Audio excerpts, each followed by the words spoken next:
Les había dicho que tenemos acá un jurista casi internacional, un candidato a vicepresidente de la Argentina, diputado nacional, que escribió un libro que se llama El caso Fayt. Hace tiempo, no de ahora. Y me parece que no es un libro a favor de Fayt. Ahora, como una persona que está en contra del gobierno de Cristina, porque me parece que estás en contra del gobierno de Cristina, de pronto parece que coincidís con ella con el tema Fayt. ¿O es otro pleito el que hay?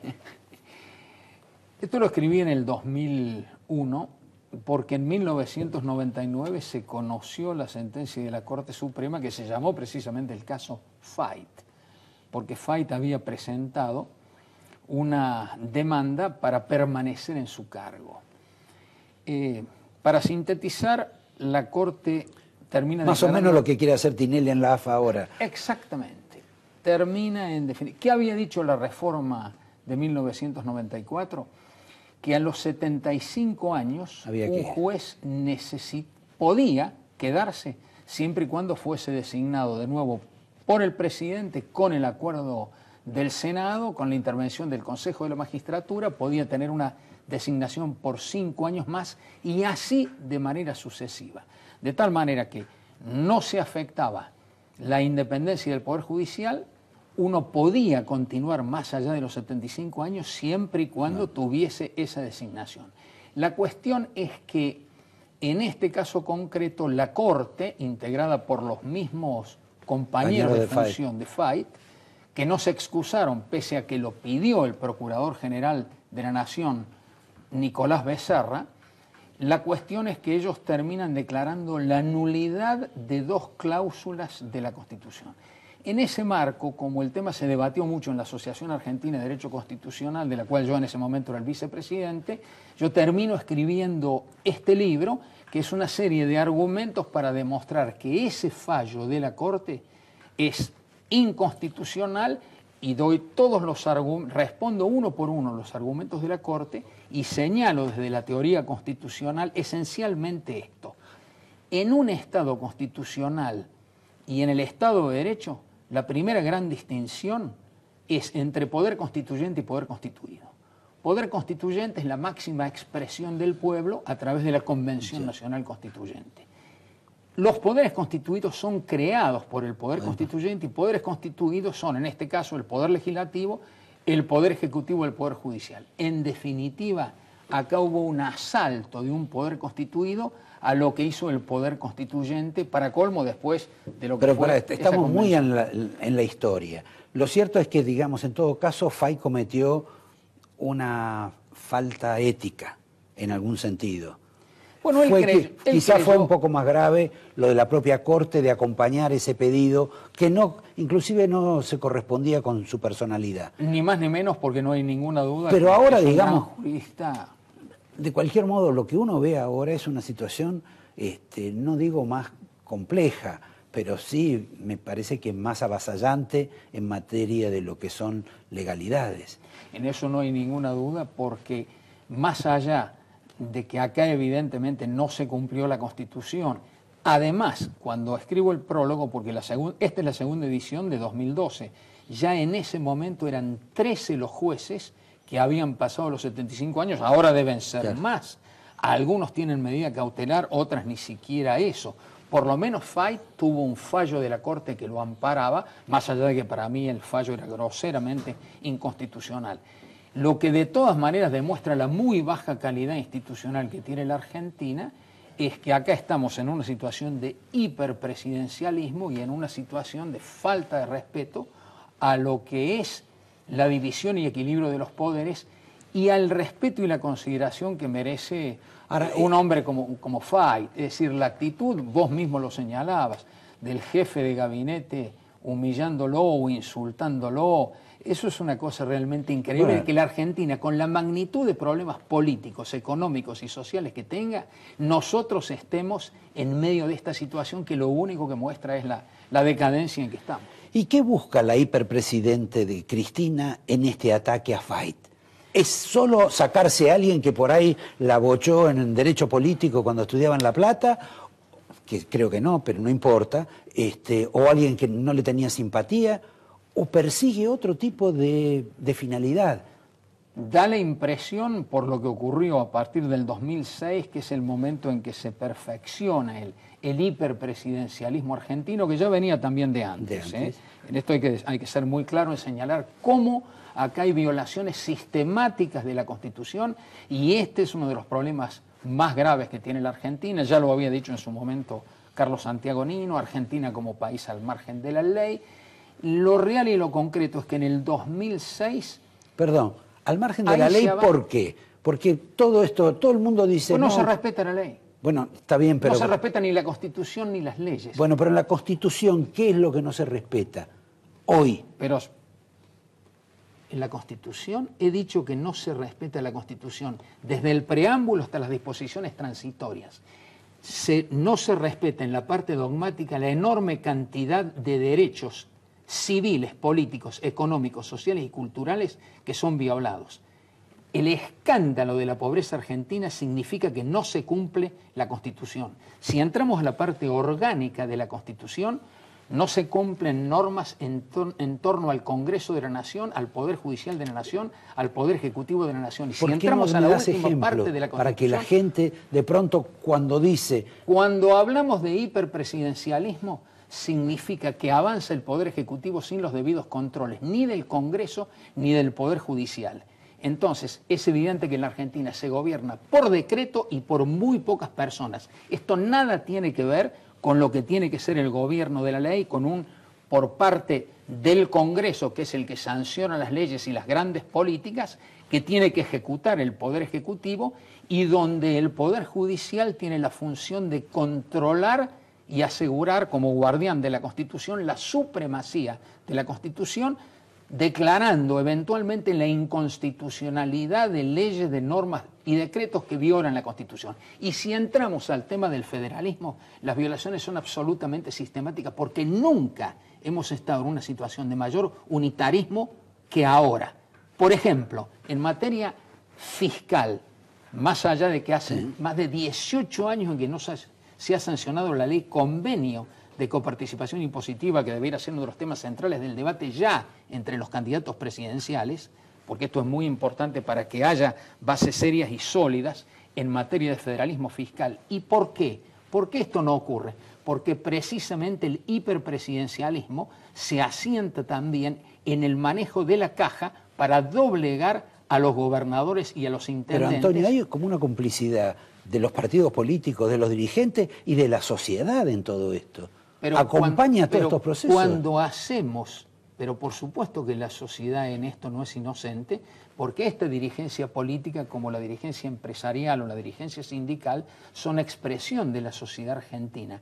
El problema es que hace falta acá un diagnóstico serio, y en ese diagnóstico nosotros acabo de presentar con los otros autores, o sea, con Eduardo Fidanza y con el doctor Daniel Sobato, la segunda encuesta de cultura constitucional. La primera, que había sido hecha en el 2004, ya tenía como título, fue publicado como libro en México, era Encuesta de Cultura Constitucional Argentina, una sociedad anómica, una sociedad que violenta la ley. Pero no son solamente los políticos y los dirigentes, es también la sociedad. Lo que pasa es que, claro, es mucho mayor la responsabilidad de los dirigentes. Cuando nosotros analizamos, 80% ahora de los entrevistados reconocen que la Argentina es un país al margen de la ley. 83% dicen que los argentinos somos transgresores. Cuando se hace la lista de los violadores de la Constitución y de la ley, aparecen en primer lugar los políticos, en segundo lugar los policías, en tercer lugar los funcionarios públicos, en cuarto lugar el resto de la gente, porque esta es una de las paradojas argentinas. Yo digo que todos violan la ley, pero que yo la cumplo. En cuarto lugar los jueces como violadores, en quinto lugar los jueces como violadores de la Constitución y las leyes en la percepción, y en quinto lugar los abogados. La sociedad en esto no es inocente, y el camino no es otro para producir un cambio en serio en la Argentina, empezando de un diagnóstico en serio que va a mostrar este grado de decadencia que nosotros tenemos, esta debilidad institucional, este grado de corrupción alarmante, la circunstancia bochornosa de la impunidad que hay en la Argentina. Dura 14 años de promedio un juicio en materia de corrupción, así de simple como lo estoy contando. cualquiera de los índices internacionales muestra la situación hoy de la Argentina. ¿Cuál es el primer paso para dar un cambio en el país? Volver a la cultura de la Constitución y de la legalidad. Que los candidatos realmente cumplan la Constitución y las leyes, porque esa es la única manera de ser un país en serio. A nosotros nos costó mucho acordar un texto constitucional que es el resumen de nuestros sueños, de nuestros ideales, nuestro gran proyecto político, nuestro gran programa de gobierno. El gran cambio... Yo no quiero discutir con vos sobre la reforma del 94, que tengo infinidad de observaciones, pero vamos a no dejar el tema este de Fay. ¿Por qué lo quiere echar Cristina? ¿Porque es un títere de Lorenzetti? ¿Porque presume que porque participa de un partido judicial contra el Partido Popular de ella? No hay partido judicial. Yo creo que lo que pasa es que a partir del 2006, como lo explicaba, se avanza en perfeccionar el hiperpresidencialismo y uno de los caminos fue la modificación por medio de la ley 26.080 ya del Consejo de la Magistratura, se reduce de 20 a 13 miembros para aumentar el poder político en el gobierno del Consejo de la Magistratura. Esto tuvo objeciones constitucionales, después viene el tema de los jueces subrogantes, después viene el intento que fue fulminado por la inconstitucionalidad. En los hechos para la gente de pronto... Y en los hechos ahora lo que se quiere es tener más candidatos afines al gobierno en la Corte Suprema. Esto es una cosa completamente evidente. Entonces lo que tiene que resultar también completamente claro, que si nosotros queremos una Argentina en serio, hay que cumplir el sueño de los padres fundadores, una democracia republicana y federal. Democracia republicana significa que nosotros también tenemos que respetar la independencia del Poder Judicial, cada uno de los poderes tiene que respetar a los otros, hay que terminar con la situación de violencia, de falta de respeto de la Constitución y de falta de respeto a normas elementales en la política argentina. Pero acá hay una cuestión de poder también. Acá el poder es que es el juez que sabe que admite una anomalía, un delito, el juez que sabe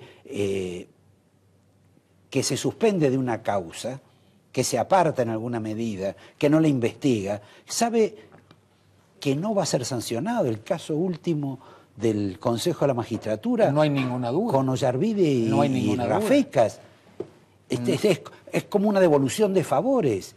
Eso es una cosa evidente.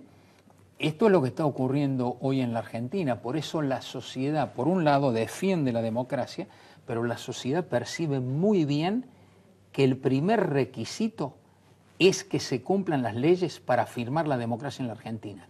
Pero cuando en la encuesta también se analiza y se califica el Poder Judicial, resulta claro que la sociedad tiene severas objeciones al funcionamiento del Poder Judicial, porque es obvio que acá hay, por un lado es judicialización de la política, por el otro lado hay alto grado de politización de la justicia que da como resultado estas actitudes pero de si no te jueces y de fiscales que no cumplen con el deber. Si no te politizás, no ascendés. Lo que pasa es que acá hacen falta verdaderos estadistas, hay que elevar la cultura política democrática, hay que fortalecer las instituciones, hay que fortalecer los partidos políticos, hay que hacer verdadera docencia cívica también en los dirigentes políticos. Perdón, no hablaste de los jueces, porque la verdad que el tema de que el titular de la Corte se haga reelegir como presidente para dentro de 6 meses me pareció medio disparatado. Tal vez haya sido una imprudencia, sumado a que tal vez un mandato de 4 años en la presidencia de la Corte sería demasiado. El tema da para mucho, las reelecciones indefinidas han sido muy malas para la Argentina y para el sistema republicano y democrático. Te doy el angelito, te agradezco la visita, creo que ha sido una exposición vasta de derecho más que de justicia, que la gente habla de la justicia, nunca habla del derecho. Te agradezco la presencia, tengo el libro, Caso Fay está para ustedes y también está... Y he traído otro que se llama Cumplir el Programa Constitucional. Acá está una síntesis de lo que creo que hay que hacer en la Argentina. Acá elegí temas que fueron debatidos en la gran reforma constitucional de 1994 que debieran ser objeto de consideración ahora en esta campaña, porque acá hay un programa de gobierno que está en la Constitución que es muy importante, tanto en materia republicana Déjame como que lo en materia muestro. federal. Y les quiero decir que el señor venderá el producto, pero él no se postula a nada. Y lástima que no hablamos de Córdoba, que es otro y del radicalismo. Pero bueno, se consume el tiempo, nos esperan apenas un minuto Orlando Ferreres, sobre la noticia más importante que ha ocurrido para mi gusto en los últimos 6 meses, en el último año de la Argentina. Porque yo escuché a la Presidenta de la Nación decir que por suerte estábamos en el camino final del desendeudamiento, que ese era el objetivo de vida de esta administración, quizá el paradigma. Y hace apenas horas el presidente del Banco Central dijo repentinamente: es hora de empezar a endeudarse de vuelta. Y eso que no hablamos, ¿a qué tasas se están endeudando y en qué condiciones? Pero eso lo responderá Orlando Ferreres en apenas un minuto. Gracias, Antonio. Hasta cualquier momento, Roberto.